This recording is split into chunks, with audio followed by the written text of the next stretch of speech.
Okay? When I include this term here, what's going to happen is that I could have terms that only drop off as 1 over r. Because I've got the extra derivative there, and I've just got a 1 over r term there. We have to be careful and see what we get out of these gradients. And there will be other terms. But if I just take the lowest order term here, the lowest power in 1 over r, it'll turn out that it all comes from that term over there. Yeah. Somebody else. If you're taking a real space gradient of t prime. Yeah. We did that earlier. Yeah. We showed that it was r minus r prime over absolute value of r minus r prime times c or something like that. That was like the first thing that I did. Oh yeah, where I but wrote then a you bunch have. of stuff out But because to show you why that's complicated. Yeah, but because you've got the r minus r prime in the top, it cancels. Yeah. Then it is dimensionless in the distance. Let's say it doesn't add an extra 1 over r squared. Taking that derivative. Okay? Okay. Okay.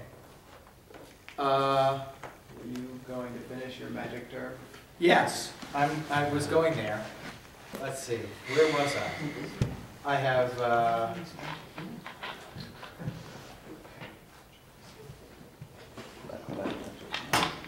magic 8, 9. Yes.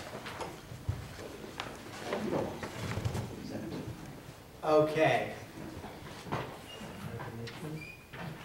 I've introduced a new term here, which is the rate of change of, so actually it's dv prime dt prime. Okay. Are these partial derivatives or is it not?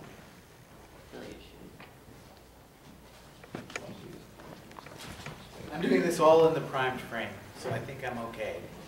It's probably both total and partial, but a real mathematician can check me.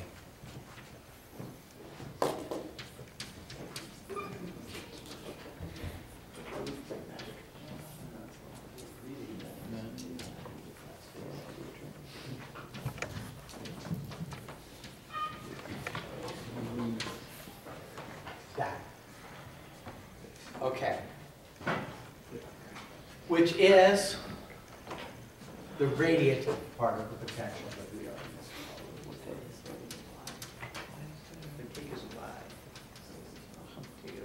Not the radiative potential, but the radiative part. Gives rise to a radiating field. When I accelerate the charge, I end up with a field that travels out that does not drop off like 1 over r squared. The field drops off as 1 over r. That you already know, actually, because you know from optics, for example, that if you have a little accelerating charge that's putting out power, right, that the power per unit area drops off as 1 over r squared.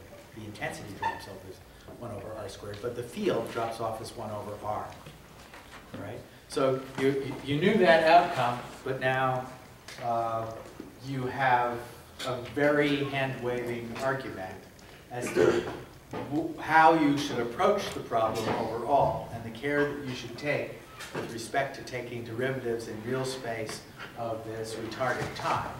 Okay. I'm thinking I probably shouldn't call it retarded time. I should call it disadvantaged time. I'm sorry, I couldn't help that. Yeah, temporally challenged. Temporally challenged. Yeah. Okay. Taking care with your derivatives. When you're taking derivatives with respect to those unprimed coordinates, you have to be careful about the fact that there's a connection between t prime, t, and x prime. Right? Taking care of that, you end up with this long, complicated thing, which, when you calculate the potential, the gradient of the potential of the field, you end up with the radiation term, which comes from the acceleration of the particle, right?